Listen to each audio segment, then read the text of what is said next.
살아계신 하나님 아버지, 새해를 선물로 주시고 신년 첫 주일을 비대면이지만 또 저희들 은혜 가운데 드리게 하시고 또 오늘 수요일 첫 수요 예배로 모일 수 있도록 은혜 주셔서 진심으로 감사를 드립니다. 오늘 비록 소수의 인원이 나왔고 또 많은 성도님들이 또 유튜브로 동영상으로 예배를 드리고 있사온데 있는 그곳에서 주님이 친히 임마누엘 함께 해주시기를 원합니다. 항상 우리 주님과 동행하는, 그리고 주님 안에 있는 저희들이 되도록 복을 주옵소서. 온전히 주님 앞에 의지하옵고 예수님의 이름으로 기도드리옵나이다. 아멘. 찬송가 470장을 우리 한번 드리겠습니다.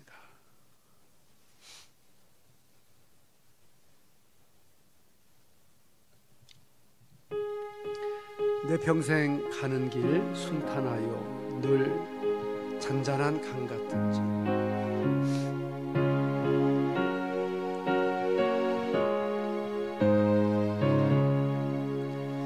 내 평생에 가는 길 순탄하여 늘 잔잔한 강 같은지 큰 풍파로 무섭고 어렵든지 나의 영혼은 늘 변하다. 내 영혼 평안해. 내 영혼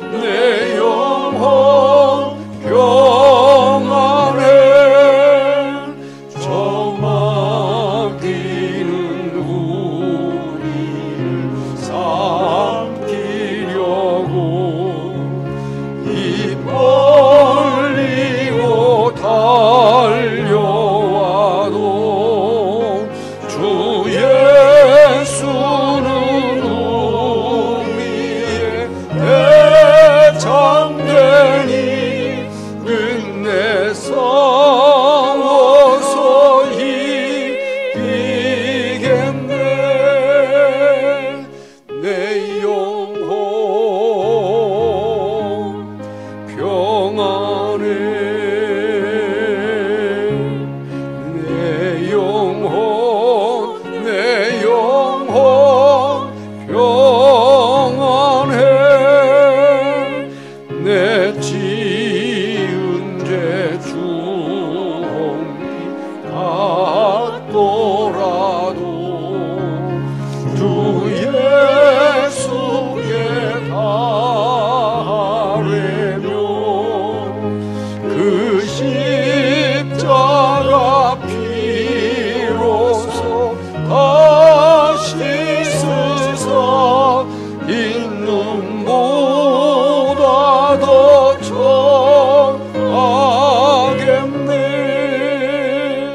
내 영혼 평안해. 내 영혼 평안해. 저 공중의 구름이 일어나며 그 나팔이 훈련할 때 주의 오셔서 세상을 심판해도 나의 영혼은 겁없겠네. 내 영혼 평안해.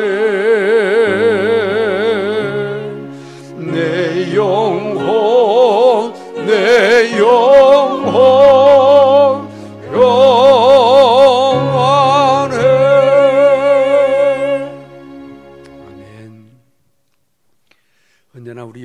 평안했으면 좋겠습니다. 우리 박현희 집사님, 우리를 대표해서 기도하겠습니다.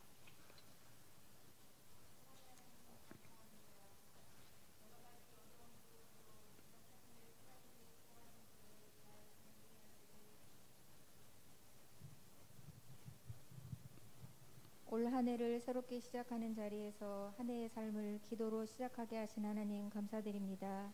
아버지, 주님을 사모하는 모든 사람들의 마음에 빛이 되시며 주님을 믿는 모든 영혼들의 생명이 되심에 감사드립니다. 주님의 거룩한 성도들이 아름다운 신앙으로 주님의 나라를 이루어드리기를 소망합니다. 말씀을 통하여 믿음의 선진들이 가졌던 신앙을 본받게 하시고 아멘. 나의 것으로 물려받게 하옵시며 하나님의 말씀 안에서 주님의 교회가 굳건하게 세워지게 하여 주옵소서. 아버지, 우리의 입술이 주님만을 높이게 하시고 우리의 손이 주님께 향하게 하옵시며 온전히 주님만을 높이며 주님만을 사랑하게 하여 주옵소서.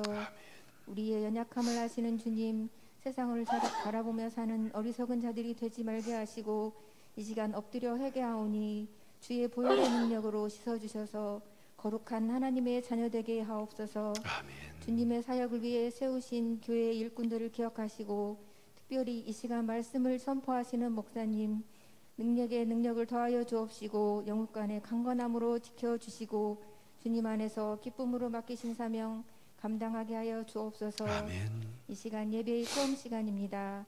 마치는 시간까지 주님 홀로 영광 받아주시고 이 모든 말씀 우리 주 예수 그리스도 이름으로 기도드렸습니다. 아멘. 아멘. 아멘. 아멘.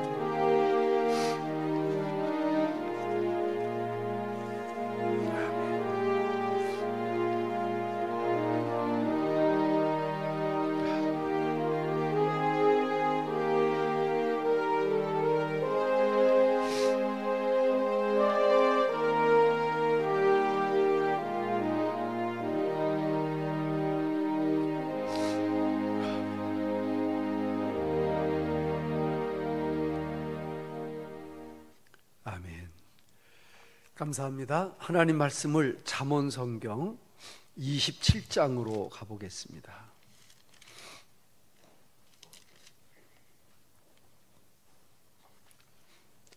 잠언성경 27장 1절로 7절까지 보겠습니다. 잠언성경 27장 1절로 7절까지 찾으신 분 아멘? 예. 교독하겠습니다. 너는 내일 일을 자랑하지 말라. 하루 동안에 무슨 일이 날는지 내가 알 수 없음이니라. 타인으로 너를 칭찬하게 하고 내 입으로는 말며 외인으로 너를 칭찬하게 하고 내 입술로는 말지니라. 돌은 무겁고 모래도 가볍지 아니하거니와 미련한 자의 분노는 이들보다 무거우니라. 분은 잔인하고 노는 창수 같거니와 투기 앞에야 누가 서리요. 면책은 숨은 사랑보다 나으니라. 친구의 통책은 충성에서 말미암은 것이나 원수의 자주 입맞춤은 거질에서 난 것이니라. 배부른 자는 꿀이라도 싫어하고 줄인 자에게는 쓴 것이라도 다니라. 아멘. 신년 첫 수요일 주님 앞에 오신 우리 사랑하는 성도님들에게 하나님의 은혜와 평강이 함께 하시기를 축복합니다. 잘 오셨습니다. 여러분들이 교회의 대표입니다. 그리고 여러분들이 주님께서 선발해 주신 선발 주자이십니다. 귀한 자리, 여러분들이 일당 백이라고 하는 그런 자긍심을 가지고 주님 앞에 앉을 때 기도도 100배, 믿음도 100배, 아멘 좀 하셨으면 좋겠는데 은혜도 100배 있어지시기를 축복합니다. 예, 그렇습니다. 우리가 수요일마다 잠언성경을 보면서 옛 선진들의 그리고 지혜자들의 또 삶에서 주시는 귀한 은혜를 우리가 살펴보고 있습니다. 1절 한번 같이 읽어보겠습니다. 1절 시작. 너는 내일 일을 자랑하지 말라. 하루 동안에 무슨 일이 날는지 내가 알 수 없음이니라. 아멘. 아멘. 우리가 모든 일을 계획하고 계획한 대로 우리가 살아가는 것 같지만 우리의 계획과는 전혀 상관없이 되어질 때가 너무 많음을 우리는 고백하지 않을 수 없습니다. 제가 이렇게 장항 와서 오래 살 줄 저는 생각해 본 일도 없고 장항이 어디쯤 있는지도 몰랐고 또 장항에 내려올 때는 제 속 힘으로 2, 3년 시골 목회 경험하고 다시 좀 올라가야지 그런 마음의 내심을 갖고 있었는데 제 계획하고 제 생각하고는 하등 상관없이 주님이 인도해 주시는 것입니다. 저는 그래서 우리 인간이 이것도 하고 저것도 하리라, 이렇게 하고 저렇게 하리라 라고 계획하는 것은 다만 계획이지 일의 결정과 인도는 오직 하나님께 있는 줄로 저는 믿습니다. 세상에는 날마다 질병, 여러 가지 폭력, 살인, 또 사고, 또 여러 가지 홍수, 지진, 전쟁의 소식들이 끊이지 않고 있습니다. 지금 내가 살고 있으니까 사는 것이지 내일은 내 날이 아니라고 하는 말씀이고 그렇기 때문에 내일 나의 시간은 없는 것과 마찬가지고 내일 있으면 감사하고 내일 주시면 그것은 선물이고 은혜인 줄로 믿으시기를 바랍니다. 전도서 9장 12절에 보니까 아주 이런 귀중한 말씀이 있습니다. 전도서 9장 12절 다 같이 시작. 대저 사람은 자기의 시기를 알지 못하나니 물고기가 재앙의 그물에 걸리고 새가 올무에 걸림같이 인생도 재앙의 날이 호련히 임하면 거기에 걸리느니라. 자, 보세요 여러분. 어부가 고기를 잡습니다. 그런데 바다에 수천, 수만, 수억의 그 물고기들이 있는데 그걸 다 잡는 것은 아닙니다. 어부가 쳐놓은 그물 안에 들어오는 고기만 잡는 것입니다. 공중에 날아다니는 새가 얼마나 많은지 모릅니다. 그런데 그 새를 다 잡는 게 아닙니다. 총으로 혹 그물로 걸리는 것만 잡습니다. 고기가 그물이 저기 있다고 알고 미리 도망가는 고기가 많지 않듯이 새가 쳐놓은 그물을 보고 혁 바뀌어서 다른 데로 날아가는 새가 많지 않듯이 우리 인간도 참으로 알지 못하는 재앙을 그렇게 미리 예지 예견의 능력이 있어가지고 그걸 피해 나가는 사람들이 많지 않더라 그 말입니다. 언젠가 성수대교가 무너진 때가 있었습니다. 성수대교가 무너진 때에 제가 성지순례를 갔었습니다. 근데 성수대교가 무너졌다고 하니까 이게 전 세계에 뉴스가 됐고 또 이스라엘에서도 많이 나가지고 가이드가 사람들이 물어본대요. 왜 다리가 무너지는 경우가 있느냐. 근데 제가 보니까 이 이스라엘이나 프랑스나 독일이나 이런 데는 보통 다리가 100년, 200년 된 것은 그냥 새 다리고 보통 500년, 1000년, 2000년 돌로다가 이렇게 아치형으로 쌓아가지고 다리라고 하는 것은 무너지지 않는 것으로 생각을 하는데 왜 다리가 무너지냐고 물어보더래요. 그래서 그 가이드가 이랬답니다. 이북놈들이 몰래 와서 폭파했다고. 그러니까 그랬구나 이해를 하더랍니다. 우리 상황에서 다리가 무너졌다는 게 부실공사인데 그걸 어떻게 이렇게 부실이라고 설명할 수가 없으니까 남북의 그런 관계를 이용해가지고 그렇게 얘기를 했다고 얘기를 하더라고요. 삼풍백화점이 무너졌습니다. 어느 사람은 막 물건을 사고 나왔는데 무너졌고 어떤 사람은 헐레벌떡 물건을 사러 들어갔는데 무너졌고 여러분 삼풍백화점이 무너질 줄 알면 누가 거기에 물건을 사러 들어갈 사람이 누가 있겠습니까? 김현희가 칼기를 폭파했습니다. 그 칼기에는 유명 고위직 인사들이 많이 타고 있었습니다. 정말 공부도 많이 하고 벼슬도 많이 하고 그 당시에 비행기를 타고 다니는 사람들은 보통 사람들이 아닌 사람들이었는데 그가 그런 사고를 알았으면 어떻게 그렇게 비행기를 타고 올 수가 있었겠습니까? 예수님은 이런 말씀을 하셨습니다. 한 어리석은 농부가 풍년을 맞아 곡간을 넓히고 평안히 마시고 먹고 쉬고 즐거워하려고 할 때에 하나님께서 그 영혼을 그날 밤에 찾으시면 네 것이 되겠느냐라고 말씀하셨습니다. 그러니까 내일 일을 모른다고 하는 것이고 내일 일을 자랑하지 말라는 것이고 그러므로 하루의 괴로움과 하루의 즐거움은 그날에 족한 것이다.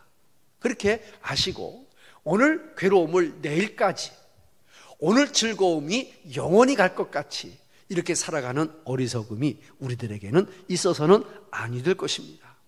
인간의 생명은 하나님의 손 안에 있는 줄로 믿으시기를 바랍니다. 미래의 평안을 자기 손 안에 있는 것처럼 생각하는 것은 어리석은 일인데 야고보는 야고보 4장 14절로 16절에 우리에게 이미 제가 설교한 본문이었는데 이렇게 말합니다. 시작. 내일 일을 너희가 알지 못하는도다. 너의 생명이 무엇이뇨? 너희는 잠깐 보이다가 없어지는 안개니라. 너희가 도리어 말하기를 주의 뜻이면 우리가 살기도 하고 이것저것을 하리라 할 것이거늘 이제 너희가 허탄한 자랑을 자랑하니 이러한 자랑은 다 악한 것이라. 아멘. 여러분, 돈 많이 벌었다고 그 돈 있는 자랑을 하는 사람 여러분 부러워 보입니까?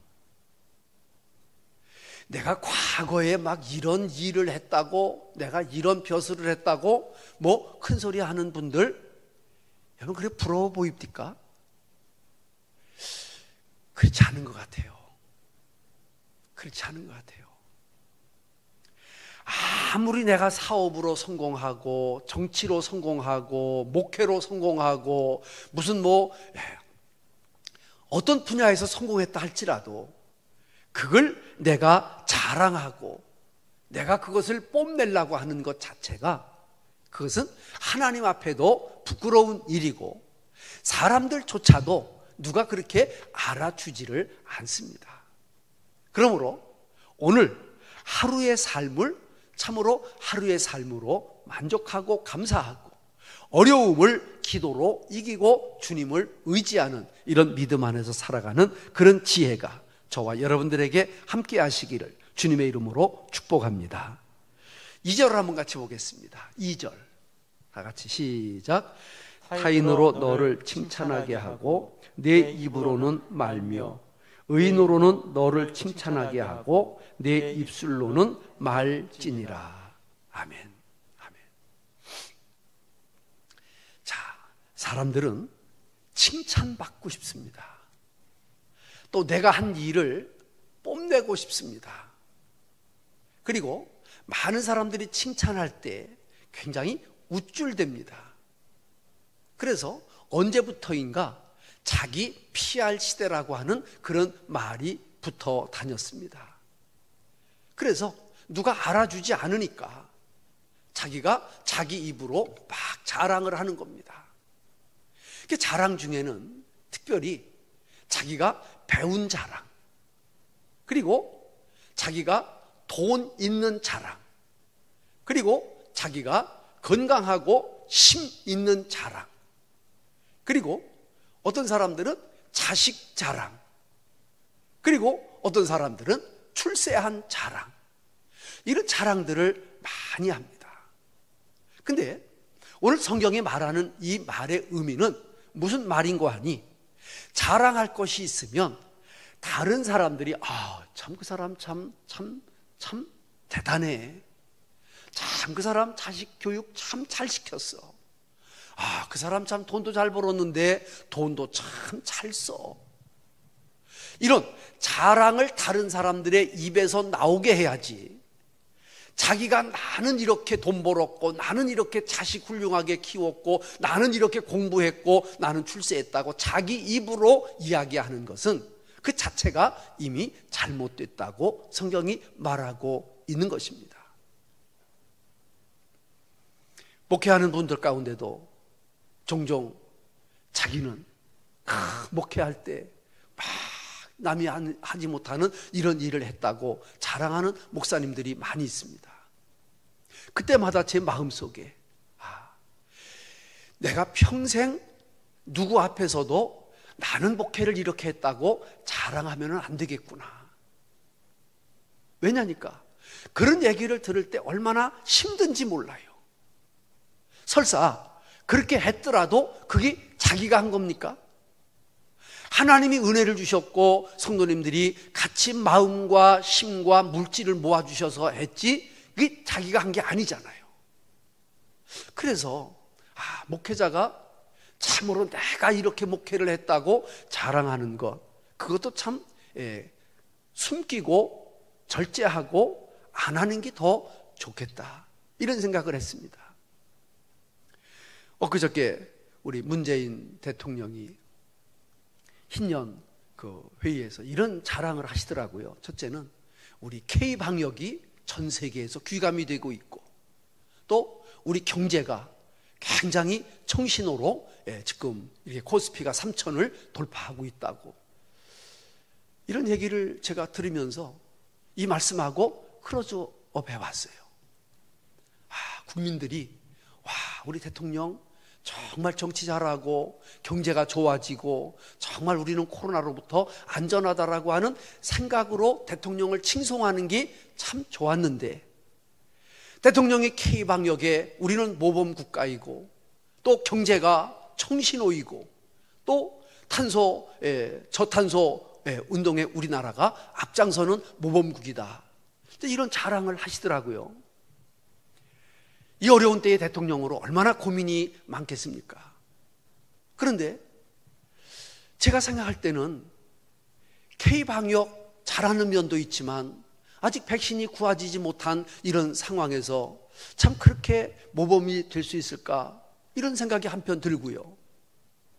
또 코스피 주식이 활성화된다는데 이거는 집을 막으니까 이 돈이 코스피로 다 몰려가지고 거기에 올라가는 하나의 현상일 뿐인데, 이게 경제가 나아진다고 하니까, 제가 장항을 보고 군산을 보고 서울 안양을 제가 다니면서 보면은 세 집 건너 한 집이 임대고 만나는 사람마다 어려워서 힘들다고 죽겠다고 이렇게 말하는데, 과연 우리가 경제가 좋아지고 있는 것일까? 우리 국민들 가운데 경제가 좋아진다고 생각하는 사람들이 과연 몇 사람이나 될까? 그래서 국민들의 여론을 들어보니까 6사람이 잘못한다 그러고 3사람이 잘한다고 하는 이런 여론조사 결과가 나오는데, 경제가 좋아진다고 하는 자랑을 본인이 하시질 말고 국민들이 할 수 있었으면 얼마나 좋을까, 이런 생각을 제 나름대로 해보았습니다. 사랑하는 성도 여러분, 참으로 오늘 저와 여러분들이 이 세상을 살아갈 때 대통령이건 정치하는 사람이건 목회를 하는 사람이건 여러분들이 사회생활을 하는 사람이건 내가 했다고 하는 것은 참 위험한 일이고 참 절제해야 되는 일이고, 참 오늘 성경의 말씀이 정말 오늘 우리 이 시대를 살아가는 우리들에게도 꼭 필요한 말씀이겠구나, 이런 우리가 교훈을 얻게 되어집니다. 칭찬은 사람의 덕과 인품, 능력과 행위, 그리고 업적을 인정하여 높여주는 말이어야 합니다. 그것은 상대방으로 하여금 나로 하여금 듣게 해야지, 내 스스로 내 목회가, 내 정치가, 내 자식이, 내 재물이 이렇다고 스스로 이야기하는 것은 맞지 않는 것 같습니다. 베드로후서 2장 18절 말씀 가운데 보니까 이런 말이 있습니다. 시작. 저희가 허탄한 자랑의 말을 토하여 미혹한 데 행하는 사람들에게서 겨우 피한 자들을 음란으로서 육체의 정욕 중에서 유혹한다 라고 하는 말이 있습니다. 저희가 허탄한 자랑의 말을 토한다. 안 하면 좋았을 텐데 오히려 허탄한 자랑을 자랑함으로 듣는 사람들이 기분 나쁘고 듣는 사람들이 저건 아닌데 하고 듣는 사람들로 하여금 비난을 받게 한다는 것은 그것은 오히려 참으로 자기 스스로 자랑할 필요가 없는 일이라고 생각되어집니다. 사랑하는 성도 여러분, 참으로 그렇기 때문에 우리는 자기 자신을 자랑하지 말아야 합니다. 그렇습니다. 주님께서는 마태복음 23장 12절에서 이렇게 말씀하십니다. 시작. 누구든지 자기를 높이는 자는 낮아지고 누구든지 자기를 낮추는 자는 높아지리라. 그렇습니다. 정치가 잘 되면 참 국민들이 위대하셔서 여러분들이 참 잘 따라주시고 어려움을 극복하는 데 동참해 주셔서 목회가 잘 되면 정말 하나님의 은혜이고 성도님들이 정말 헌신하셔서 사업이 잘 되면 정말 직원 여러분들이 헌신하고 애사의 정신을 가지고 참으로 임했기 때문에 이런 참으로 지도자의 성품, 지도자의 마음이 어느 때보다도 필요할 때가 아닌가 이렇게 싶습니다. 사도 바울은 에베소서 3장 8절에서 모든 성도 중에 지극히 작은 자보다 더 작은 나라고 자기 자신을 참으로 겸손하게 표현한 적이 있습니다. 우리는 타인으로 우리를 칭찬하게 하고 다른 사람으로부터 훌륭한 목사님, 훌륭한 장로님, 훌륭한 대통령, 훌륭한 국회의원 이런 소리를 들을 수 있도록 살아가는 것, 참으로 이 성경이 오늘 우리들에게 제시하는 귀한 말씀의 교훈이라고 저는 믿습니다. 3절을 같이 한번 읽어보겠습니다. 3절 시작. 돌은 무겁고 모래도 가볍지 아니하거니와 미련한 자의 분노는 이들보다 무거우니라. 아멘. 여기서는 이제 미련한 자들에 대한 설명을 하고 있습니다. 미련한 자는 첫째, 하나님을 알지 못합니다. 그리고 하나님을 경외하지도 않고 하나님을 두려워하지도 않습니다. 진리와 교훈을 알지 못하고 그것을 믿지도 않고 그 안에서 행하지도 않습니다. 그런데 이 미련한 자의 특징은 분노하기를 쉽게 하고 분노하는 게 당연한 것으로 생각하고 살아갑니다. 그래서 잠언성경 12장 16절에서는 우리에게 이렇게 말합니다. 시작. 미련한 자는 분노를 당장에 나타내거니와 슬기로운 자는 수욕을 참느니라. 아멘. 여러분, 저도 인격이 참으로 불완전하고 온전하지 못하지만 여러분들 세상을 살아가면서 특별히 우리가 믿음 안에 있다고 하면서 참으로 분을 노하기를 쉽게 하는 것, 내 감정을 쉽게 표현하는 것, 이것은 그렇게 바람직한 것은 아닐 것입니다. 어떤 사람은 이러대요. 나는 성질은데도 뒤끝은 없다고. 여러분, 뒤끝 있는 게 낫지 성질 자주 부리면 그렇게 덕스럽지가 못한 법입니다. 사람이 쉽게 화를 내면 실수하고 또 잘못을 범하기가 쉽습니다. 미련한 자는 모든 일을 자기 중심적으로 생각하기 때문에 우선 화부터 내고 그리고 분노하게 되어집니다. 이런 사람들은 절제심도 없고 자기의 노를 제어할 수 있는 절제심이 결코 없습니다. 그러므로 미련한 자의 분노는 돌보다도 모래보다도 무겁다는 참으로 표현을 오늘 본문에서 하는 것입니다. 다시 말하면 미련한 자가 분노하면 그 분노를 가라앉히기가 어렵다는 거예요. 돌은 가라앉잖아요. 모래도 가라앉잖아요.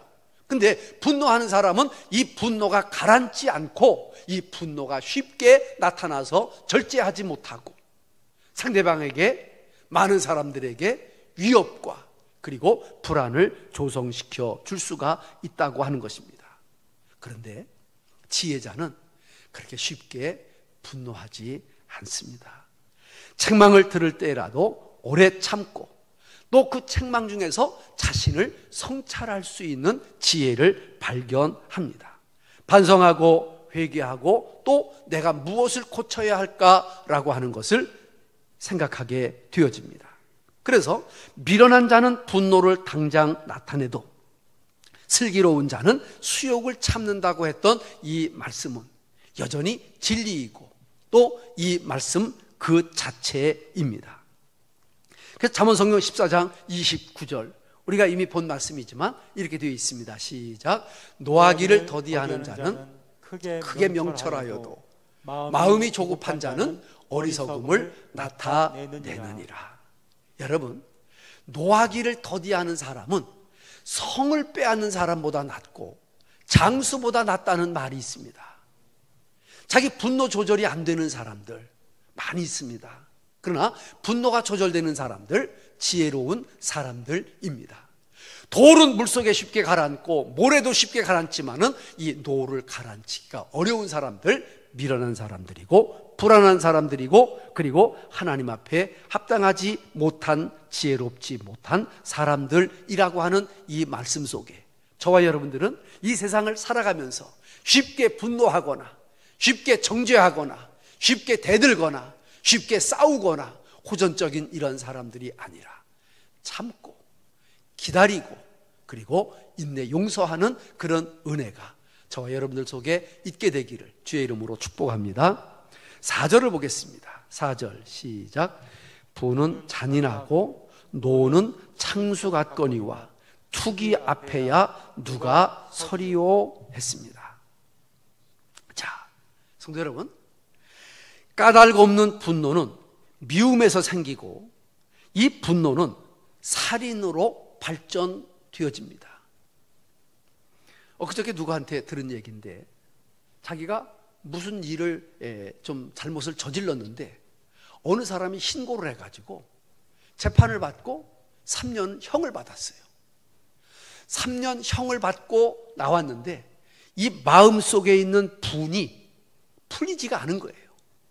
그래서 오한마라는 거 있죠. 오한마, 망치보다 큰 거, 막 콘크리트 깨서 하는 거, 그걸 갖고 가서 사람을 죽였어요. 이 분노라고 하는 것이 창수가 막 물이 그냥 막 그 계곡에서 막 흘러내려올 때 얼마나 그 물이 무섭습니까? 그런데 이 창수보다도 막 태풍 앞에 일어나는 그 물보다도 더 무서운 게 분노라는 거예요. 분노. 여러분, 어떤 일이 있어도 분노하지 마십시오. 분노는 이미 살인한 것이라고 성경은 말합니다. 요한일서 3장 15절 한번 보실까요? 시작. 그 형제를 미워하는 자마다 살인하는 자니 살인하는 자마다 영생이 그 속에 거하지 아니하는 것을 너희가 아느니라. 형제를 미워하게 되면, 분노하게 되면, 아주 저주하게 되면 그것이 바로 살인하는 것이라 이렇게 성경은 우리들에게 말하고 있습니다. 투기하는 것, 시기, 질투는 분노보다 더 나쁜 것입니다. 투기는 상대방이 잘 되는 것을 싫어해서 생기는 마음의 감정이지만 참으로 이러한 모든 것들은 참으로 결국은 이제 죽음으로까지 몰고 갑니다.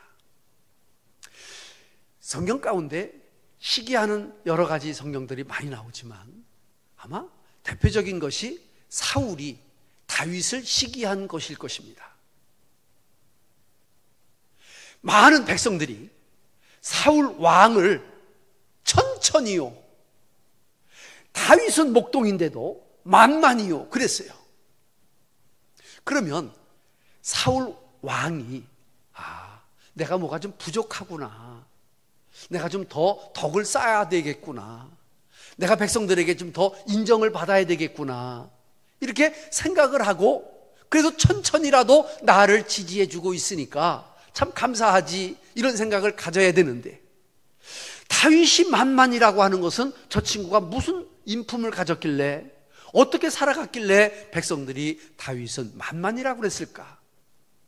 이거를 자기에게 주는 교훈으로 알고 자기가 하나님 앞에 이제 더 깨닫는 성찰의 기회로 삼아야 되는데 이걸 못하는 거예요.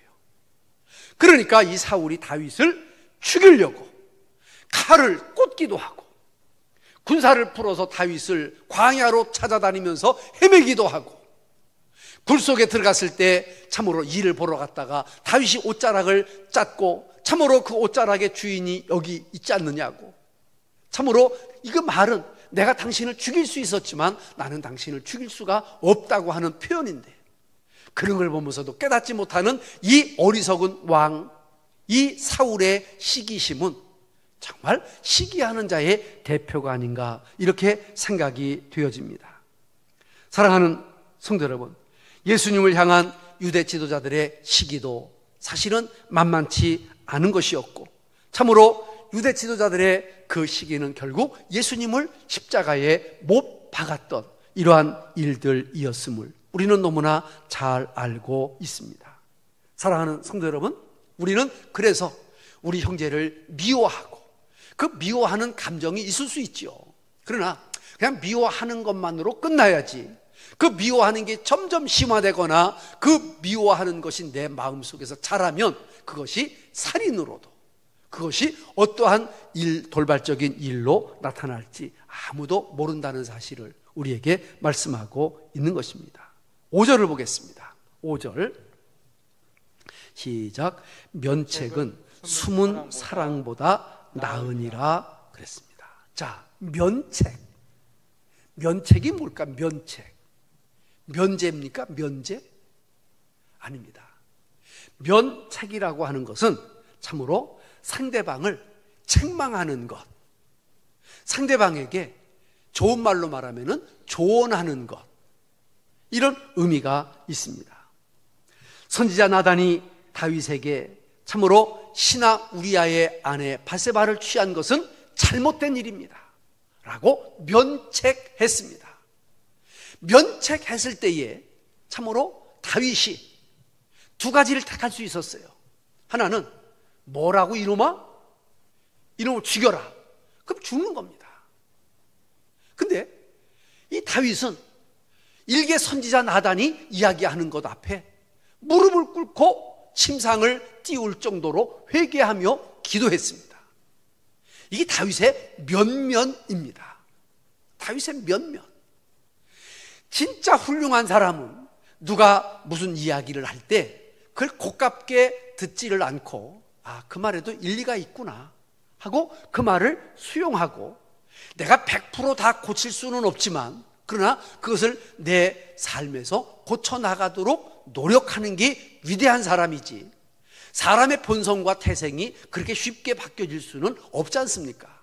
그러나 부모로부터 면책을 받고, 선생님으로부터 면책을 받고, 주의종들로부터 면책을 받고, 어른들로부터 면책을 받고, 또 부부간에도 서로 남편이 아내에게 싫은 소리하고 남편이 아내에게, 아내가 남편에게 싫은 소리 할 때에 그 면책을 바로 받는 자체가 바로 훌륭한 일이고 대단한 일이라고 하는 사실입니다.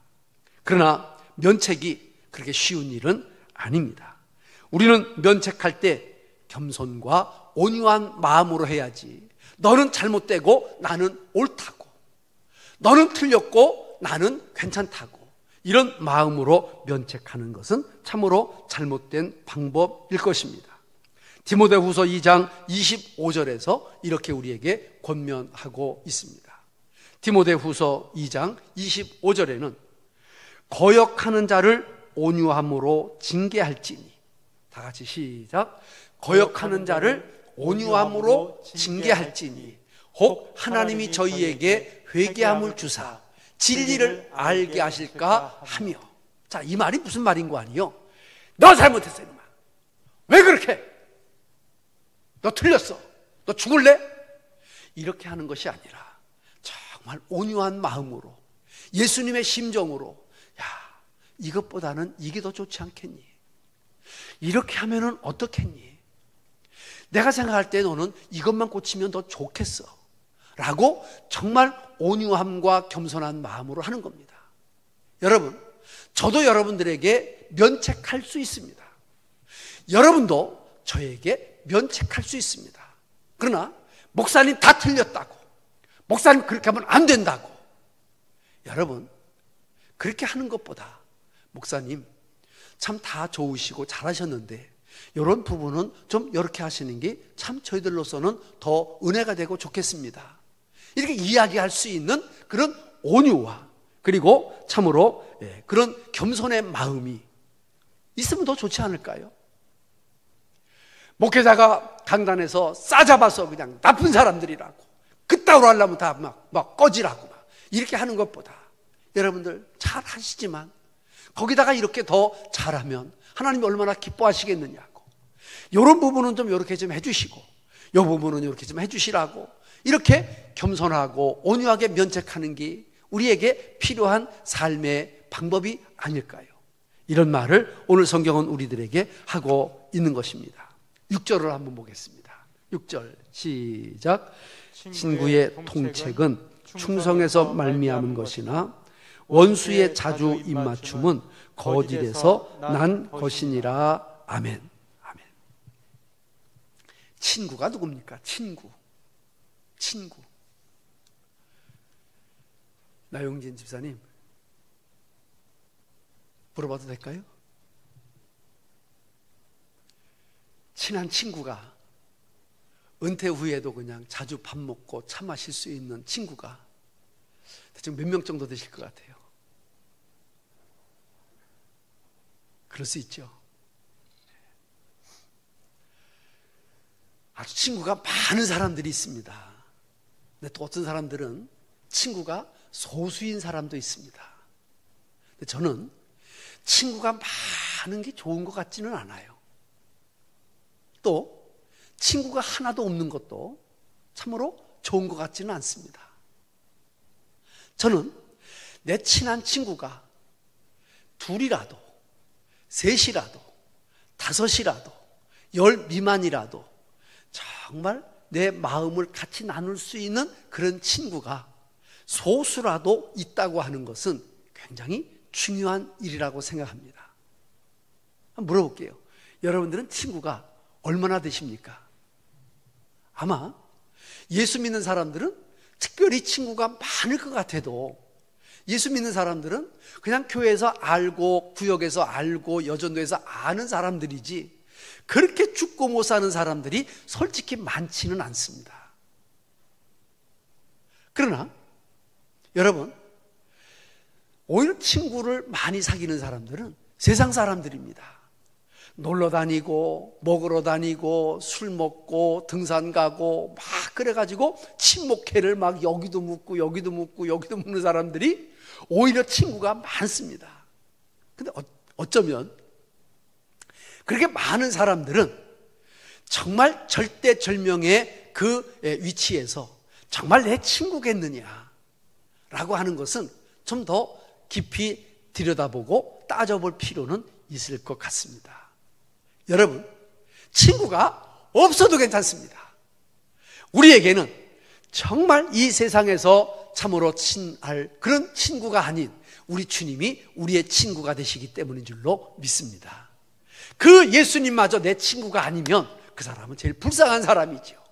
그러나 예수님이 나의 친구고 나와 생사고락을 같이 할 수 있는 한두 명의 친구가 있다고 하는 것만으로도 우리는 굉장히 유익할 수 있습니다.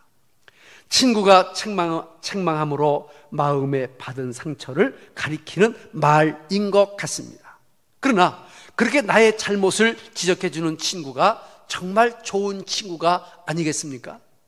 다 좋다고 술 먹고 다 취해서 너 참 좋다고 이렇게 하는 게 아니라, 내가 진짜 너를 좋아하지만 너는 정말 이것을 좀 고치면 더 좋은 친구가 되겠다, 우리의 그 속에 친 면목까지 같이 이야기해 줄 수 있는, 면책할 수 있는, 통책할 수 있는 그런 친구가 좋은 친구라고 하는 사실입니다. 참으로 원수는 우리에게 자주 입맞힐 수 있습니다. 마음에도 없는 칭찬과 마음에도 없는 말을 할 수 있습니다. 그러나 그것은 그렇게 유익한 것은 아닐 것입니다. 가룟 유다는 3년이나 주님을 따랐습니다. 어느 날 은 30에 예수님을 배반하고 주께서 잡히시던 밤에 그를 잡으러 파송된 무리들과 함께 겟세마네 동산에 나와 있을 때 예수님 앞에 나아가 이렇게 말합니다. 랍비요, 안녕하십니까 하고 입맞춤을 합니다. 여러분, 친구의 통책은 충성에서 말미암은 것이나 원수의 자주 입맞춤은 거짓에서 난 것이니라. 다시 말하면 친한 친구는 친구의 잘못을 이야기해 줄 수 있지만 너무 칭찬해 주고 아이고 목사님 훌륭하다고, 아이고 장로님 훌륭하다고, 집사님 참 멋지다고 이렇게 해주는 것은 오히려 거짓에서 나올 수 있다는, 참으로 우리가 공감하고 또 공감할 수 있는 말씀이 이 말씀이라고 믿습니다. 마지막입니다. 7절 말씀 보겠습니다. 시작. 배부른 자는 꿀이라도 싫어하고 줄인 자에게는 쓴 것이라도 다니라. 아멘. 아멘. 저희 아이들을 키울 때 제 아내하고 저하고 늘 싸웠던 주제가 아이들에게 밥을 먹이는 것이었습니다. 제 아내는 어떻게든지 한 숟갈이라도 더 먹이려고 그냥 피해가는 애, 도망가는 애 쫓아가서 그냥 한 번만 더 이렇게 해서 이제 먹여야 되는 성격이고, 저는 제발 안 먹겠다 그러면은 한 끼만 굶기고 두 끼만 굶기고 세 끼만 굶겨봐라. 저는 이제 그런 주장인데 아마 엄마의 입장은 그게 아마 안 되는 것 같습니다. 강 원사님은 어떻게 했어요? 쫓아다녔어요? 굶겼어요? 응? 쫓아다녔어요 이렇게? 아니요? 안 먹겠다면 딱 꺼냈어요? 와, 우리 박 지사님 어떻게 했어요? 걱정할 게 없었어요. 뭐 그럴 수도 있죠. 예, 뭐 아이고 뭐 그렇게 되면은 뭐 말할 것도 없죠. 예. 근데 배부른 사람은요 고기도 싫어요. 오늘 성경에 꿀이라고 그랬거든요. 꿀이 제일 맛있잖아요. 달잖아요. 근데 배부른 사람은 꿀도 싫어. 근데 배가 고파 놓으면은 소금국에 찍어 먹어도 맛있다 그러잖아요. 김치 하나만 놔도 간장 하나만 비벼 먹어도 맛있다 그러잖아. 어릴 때 마가린이라고 하는 게 나와가지고 이 마가린 한 숟갈만 이제 뜨거운 밥에다가 넣고 외간장 한 숟갈만 비벼서 그걸 먹으면 세상에서 그렇게 맛있는 게 없었어요. 잡숴보셨죠? 근데 지금 보니까 그게 무슨 불포화 지방산이네, 그게 무슨 지방이네 하면서 그게 몸에 그렇게 안 좋다고 얘기하는데, 그렇게 몸에 안 좋은 게 그렇게 맛있었던 것은 그만큼 우리가 배고픈 시절에 살았고 아무거나 먹어도 배가 참으로 입에 맞던 그런 시절이었던 것을 알 수 있습니다. 어쩌면 지금은 너무 배부른 시대에 살고 있습니다. 너무 먹을 게 많은 시대에 살고 있는 것 같습니다. 참으로 북한의 정치범 수용소를 탈출해서 남한에 들어와서 증언한 사람의 이야기를 들어보니까 개구리를 잡아먹는 것은 아주 영양가 있는 것이었고, 쥐도 잡아먹고 그 지렁이를 말려가지고 꼬독꼬독 해가지고 그 지렁이도 먹고. 왜? 배가 고프니까. 안 먹는 게 없는 거예요. 안 먹는 게 없어요. 여러분, 뭐가 맛있냐? 배고프면 다 맛있습니다. 뭐가 맛없냐? 배부르면 다 맛없는 겁니다. 그렇습니다. 영적으로 그렇습니다. 마음이 가난하고 하나님을 사모하고 하나님의 은혜와 말씀을 사모하는 자들은 부족한 자의 설교라도 은혜가 됩니다. 그런데 영적으로 교만하고 영적으로 배부른 사람은 설교를 비판해요. 아이고 저거 또 똑같은 얘기 하노만, 아이 저거 나들으라고 하노만, 저거 언제 했던 설교 또 하노만. 여러분, 영적으로 배부른 사람은 아무리 훌륭한 사람, 어떤 목사님의 설교를 들어도 내가 입맛이 안 땡겨, 귀가 안 열려, 그 말씀에 아멘이 안 나와. 그러나 갈급하고 사모한 사람들은 어린 생명이, 어린 아이가 설교를 해도 그 말씀이 내 마음속에 와 닿는다니까요. 여러분들에게 그런 영적인 목마름, 영적인 사모함, 하나님의 말씀을 기다리는 그런 은혜가 늘 함께 하시기를 주의 이름으로 축복합니다. 마지막 성경 한 번만 봅니다. 마태복음 5장 6절입니다. 시작. 의에 줄이고 목마른 자는 복이 있나니 저희가 배부를 것임이요. 할렐루야. 여러분들은 영적으로 늘 배불러 가시기를 주님의 이름으로 축복합니다. 축복합니다. 할렐루야. 우리 235장으로 찬송하겠습니다.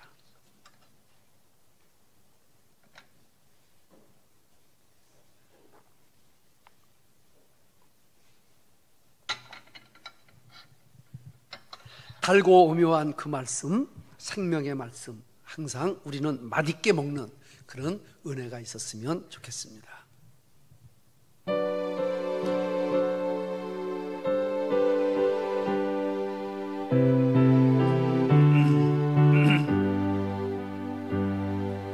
달고 오묘한 그 말씀, 생명의 말씀은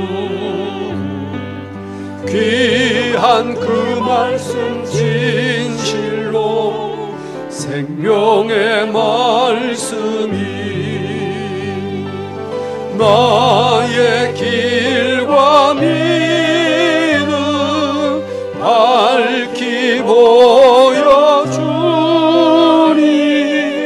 아름답고 귀한 말씀 생명샘이로다. 아름답고 귀한 말씀 생명샘이로다. 귀한 그 말씀 내 노래 제목이 되도다. 모든 사람의 복주는 생명의 말씀을 값도 없이 받아 생명길을 가니 아름답고 귀한 말씀 생명샘이로다.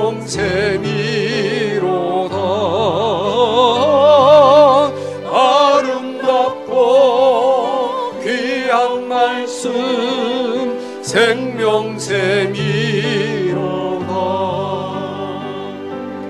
널리 울리고 퍼지는 생명의 말씀은 마음의 용서와 평안을 골고루 주나니 다만 예수 말씀 들어 복을 받네. 아름답고 귀한 말씀 생명샘이로다. 아름답고 귀한 말씀 생명샘이로다.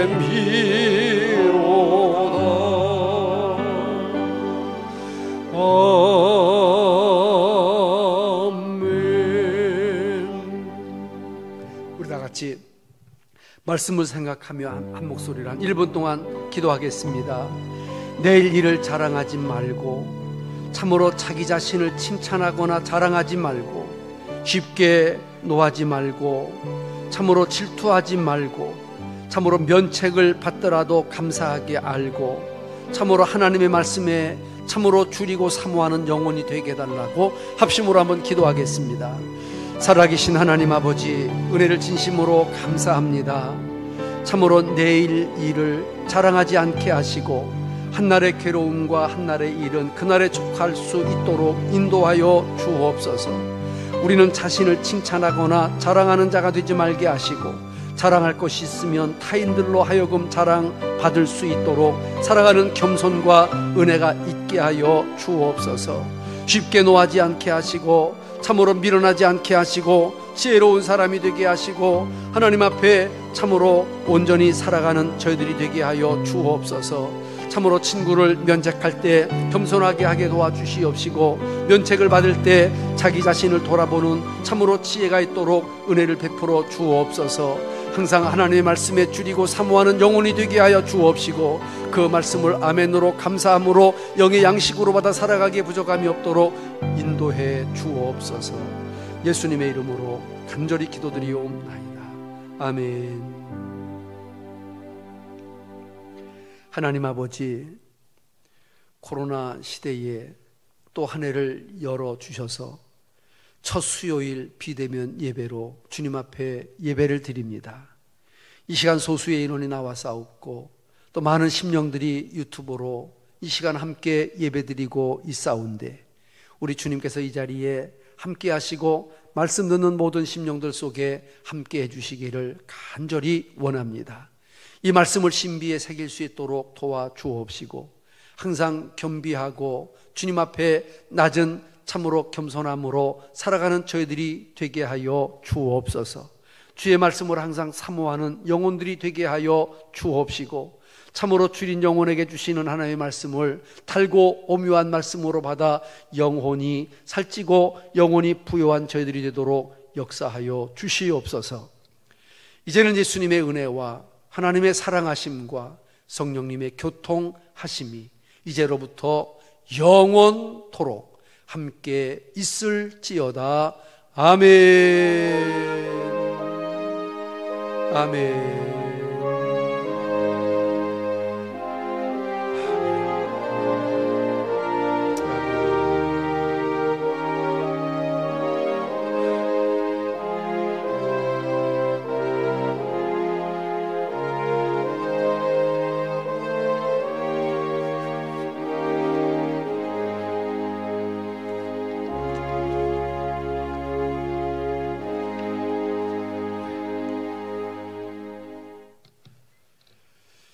예, 감사합니다. 오늘 눈이 오는 미끄러운 길이고 금년 들어 최강의 한파가 온다고 하는데 이런 날씨에도 또 변함없이 이 자리에 함께 하신 여러분들을 진심으로 사랑하고 또 축복합니다.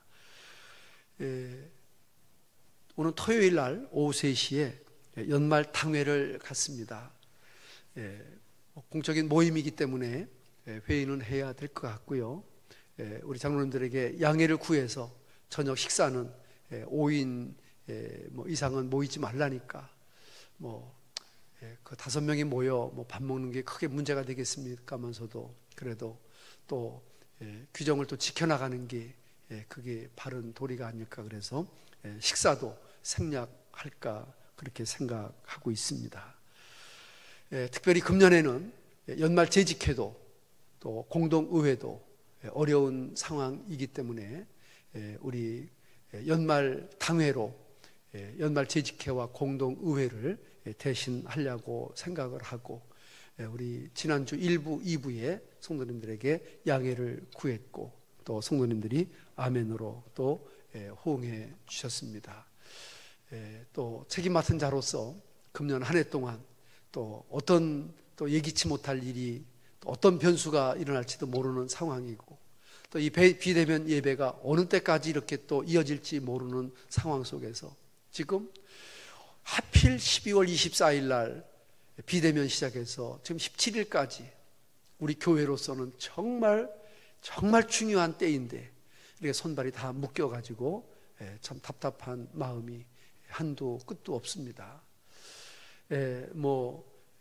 공동의회, 연말 재직회, 또 재직 헌신 예배, 또 선교헌금 작정, 진급 예배 이런 모든 것들이 다 이렇게 연초에 또 잡혀 있는데 정말 어떤 데는 속상하고 또 때로는 그냥 막 속에서 막 치밀어 오르고 어떻게 지혜롭게 우리가 대처해 나갈까 또 기도도 되고 막 그렇습니다.